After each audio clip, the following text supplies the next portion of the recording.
This is going to be a demonstration of the hose pack load. You're going to start with the male end towards you. Then you will have the female end brought down to you on the left side of the male end.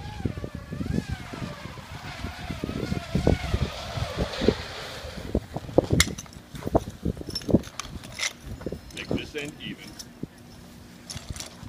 Lay the hoses side by side.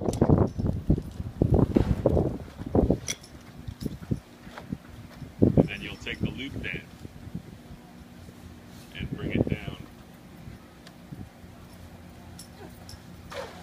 and leave a loop overhanging about 4 to 6 inches, just long enough to be able to grab once the hose is completely folded.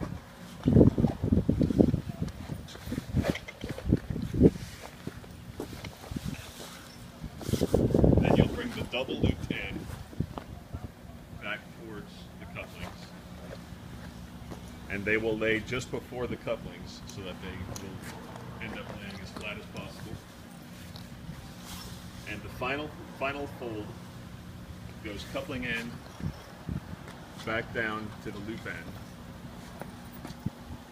and everything should line up with just a small loop that you'll see how to use when we do the deployment portion.